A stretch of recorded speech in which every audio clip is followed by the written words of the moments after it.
If you're looking for Ultimate Team coins, check out FIFACoinstank.com in the description below and use the code TRAY for 5% off your order. Enjoy the video. What is up, guys? TRayALLDay here, and welcome to episode number 62 of my Fulham career mode. As you can see on your screen, the first game of this episode will be against Manchester City at the Etihad. But if we go over to the table, you can see they do sit ahead of us. We're on the same amount of games played. If I win this one, I move up to third place, which will be huge for us in this series as we push forward to Champions League, which I think we can hit this season. We do have two key injuries to two midfielders, so we're going to have to kind of deal with some fitness issues as the season goes along, but it won't be too bad, and I think we can at least hit a Europa League spot, which is my goal and the board's goal now that they gave us a bit more money, and I had to say that I was going to do that in order to get that more money in. Anyway, it is the start of the month, and of course we get some youth squad players, so we're going to head over there. We get a youth squad monthly report, but we're going to go over to our Japan guy first and try to sign some players. So we got this guy who looks awful, and then we got Osamu, finally another freaking Japanese name, but he looks shit. So we're going to go ahead and reject him and take a look at our youth squad monthly report itself. Did I delete that email? I don't think I did, but we can go over to our youth staff anyway. It's fine. Make us do it the old-fashioned way. So Andrew Walker, 71 to 79. Doesn't look great. We got Hula, who doesn't look great. We got Rowe, doesn't look great. White doesn't look great. Ford doesn't look great. Tubbs looks like our best prospect, and McGrandles does as well. And then Delima Murata. So we're going to delete him. We're going to delete Ford. Not delete, release. Release him. We'll keep White. He still has a bit of a chance of being somewhat decent. We're going to release Rowe. We're going to release Hula, and we're going to release Walker. So we got American and two Japanese players in there. Looks like all of them are center mids, which is the position we need, but we're not going to sign them right now because I don't want to have a, he'd be like 54 rated, and these guys would be around 41 rated. So we're going to wait till May 1st, of course, if we can. If not, we'll just sign them and sell them, or just let them leave on a free, because there's no point in signing them if they're going to be that low rated and take them ages to hit their potential. Either way, that's our youth squad. We're actually only going to do 2 games this episode because, as you can see, we do have international friendlies that we will more than likely actually simulate instead of me skipping past them, because Netherlands would be a tough test for us, and then Wales as well. We're coming up against Gareth Bale. That's basically their only good player, and Ramsey, but still, it would be a tough test. And then we'll take on Southampton. And then as well, the other reason we're only doing 1 game is because we're going to go ahead and do a squad report, because we're now a month into the season, around a month into the season, and it's time to do one. Either way, here is Christian Walton. He's still in goal. I really need to change that. In fact, I'm going to change it right now before I forget, because I swear if I go into the Manchester City game and have to waste one of my subs on freaking him, I'm going to be pissed. So Nardi goes in. There we go. Save changes. Yes. Perfectly fine. Nardi goes in instead of Walton, and we probably won't concede as many goals. Either way, squad report, we'll take a look at it now. Bang, there we go. Paul Nardi, you can see he has gone up a little bit, nothing in his goalkeeping attributes, which is disappointing. He stayed 70 overall this whole time he's been here, and he led the league in clean sheets. That makes no sense, and yeah, kind of disappointing. Either way, we got Gaeta Fofana. He's gone up +1. Look at all those technicals going up. His shot power is at 88 right now. Short passing, 84. Long passing, 82. He looks really, really good. Got Lascelles up +2. He's now an 80 overall. Looks very good as well. A lot of those technical stats going up as well. We got Nicholas Nkulu still an 84, but his stats are still going up in his technicals. Haidara's gone up to 81. All those stats going up. He is going to be class for us. He's only 24 and he's 81 rated. We got Alex Oxlade-Chamberlain now up to an 84. All those stats going up. He is ridiculous as well.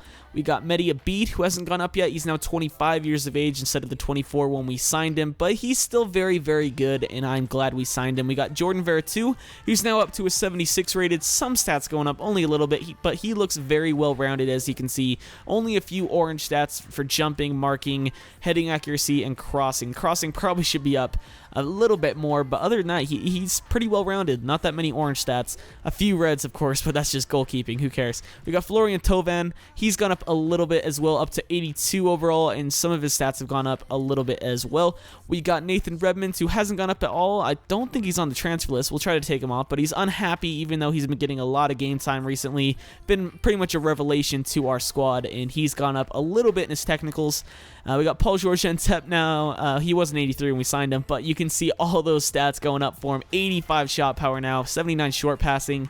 He's just freaking ridiculously good. I swear, if his card looked like this on Ultimate Team, he would be the most overpowered player there is. 95 dribbling, 96 sprint speed, and 92 acceleration.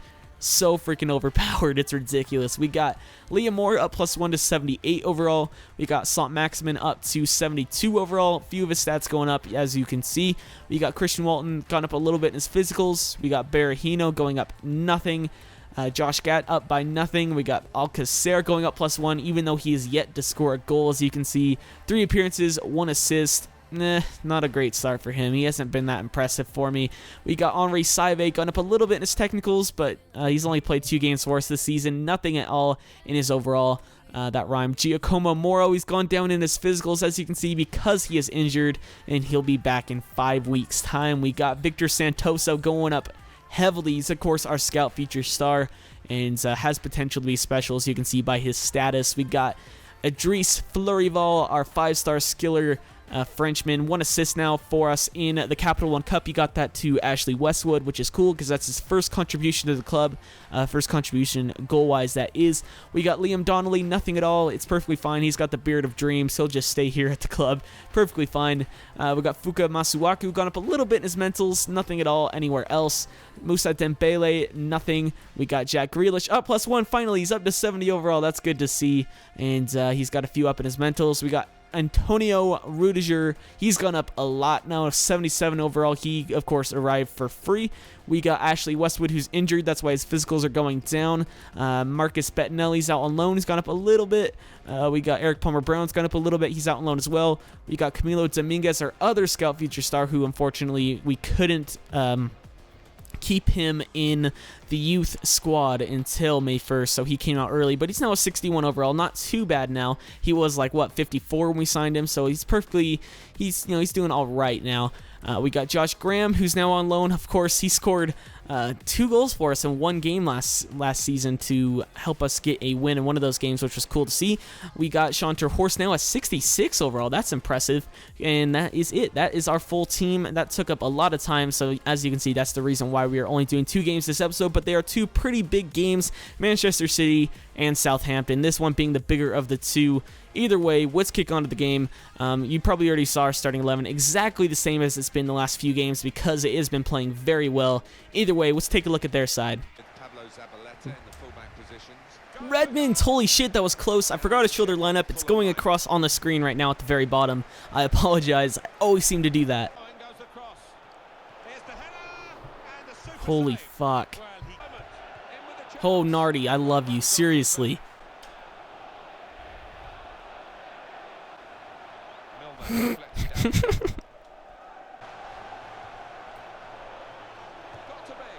Whew.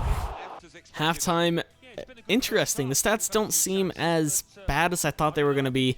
Pretty even possession, pretty even shot-wise. Shot on target, they are dominating us in that factor if you count that as dominating. But anyway, it definitely seemed like they had a lot more shots than we had. But apparently, I guess that wasn't the case. But I'm going to make a few changes. We're going to take off Redmond and give Alcacer a chance up front for us. That's the only change we're going to make. Veritu's stamina is not the greatest at 69, so we might have to have 69. We might have to take him off for Saive, who does have high defensive work rate, so I wouldn't mind playing him at that position. He can play Cam as well, so wouldn't be too bad to play him in a center mid position. But other than that, though, that's probably going to be the only change we make for the rest of the game. Let's get right back into it. Oh, shit. Oh, my God, he missed. Come on, Alcacer. Nice work. Bang it, Alcacer. What a strike. Paco Alcacer, his first goal for Fulham. And that's when we needed it the most. 76th minute away from home at Manchester City. What a strike with the outside of the foot. Curls in. Paco Alcacer finally showing his worth. 1-0. Tovan. Please tell me he's not off. Right to Caballero. Damn it, he wasn't off. Go, Entep. You've been gone in the way this whole game. Entep. Lay it over. Oh, I wanted to go to Veratu. Damn, and Alcacer can't tuck it in. At least we have the ball. That's all that matters. And Tovan almost lost it. Chamberlain. Tovan. Come on. Oh, what a cheeky ball. Alcacer can't finish. And we freaking nutmegged the guy, Tovan. I need to see a replay of that just to make sure I'm not seeing things. But I'm pretty sure he tucked that between the legs of the player. That was freaking sick. Let's take a look at it. Oh, yeah, he did. That would have been such a sick goal. Alcacer just can't finish. Oh my god, that would have been fantastic. Full time, there we go. 1-0 the final score. Probably should have been 2-0 if I'm honest. That goal would have been so freaking sick if it went in, but it didn't. 2-0 the final score, and 1-0 the final score. Jesus, I will definitely take that away from home at the Etihad against Manchester City. So we push ourselves up to 3rd place, unless, of course, Arsenal did something in their game, which I'm not sure they did. We'll take a look to be sure, and then we'll go to the international friendlies. So before we get into the first friendly against the Netherlands, we're going to go ahead and go to our office. You can see on your screen, we have changed the career of Paul-Georges Ntep here at Fulham. He's now in the French squad. That's cool to see, because before it seemed very unlikely he'd ever make the French national team in his career, but now he's there, so that's pretty cool to see. And now we can go ahead and go to this friendly, of course, and see what we can do. We're just going to simulate, of course. Don't really have any desire to play this. We'll play the World Cup, of course, which is next year, end of the season, so, coming up, and I will do those in separate episodes, of course, to kind of separate the Fulham part to the American part. Altidore getting on the goal sheet early in the 7th minute. If only he could do that for club in real life. He does it for the national team pretty well, but he just can't get on the freaking mark for freaking Sunderland. It's kind of ridiculous. 2-0 the final score, though. Bedoya getting our 2nd goal. One of my favorite players in real life. I just love Bedoya. He's freaking awesome. I actually tweeted him on Twitter once asking, telling him that if I ever go to France to watch a Lyon game, it would be against Nantes. But of course, I'd be cheering for Lyon, and he told me that he would have got me tickets if I didn't add that I wanted Lyon to win. Either way, let's go ahead forward to Wales. The Wales game, they don't have a strong side. I mean, they have probably Declan John in there is not the greatest. Right now, obviously, he has a decent potential. They have him, though. They have Bale. They have Ramsey. We'll take a look at their full side to see for sure if I'm missing anyone, but I'm pretty sure that's basically it. Let's see. Come on, hurry and warm up. Let's go. There we go. They all come up. Nope, basically all the players I thought, but Bale's not in their team, and neither is freaking Ramsey, so we should be smashing them 1-1. Wow. We can beat the Netherlands, but draw 1-1 to Wales. Interesting enough, Ledley getting the goal from Crystal Palace. Interesting, but let's move on, of course, to the game against Southampton and take a look at both sides. I'll just show you guys my freaking side right now. We're more than likely just going to rock out with this. Actually, Alcacer is going to rejoin the team. Redmond was not that impressive in the last game. We'll give him a run off the bench just to keep his form going, see if it's still up a little bit. But Alcacer is the higher rated player, obviously, and probably should be getting the start over him. But that will be our lineup for the game. Let's go take a look at theirs. So here is their side. As you can see, pretty much their normal starting 11 other than Pabon up front, who is just a freaking tank in FIFA. So going to be a tough test. Oh, shit. Thank you, Nardi.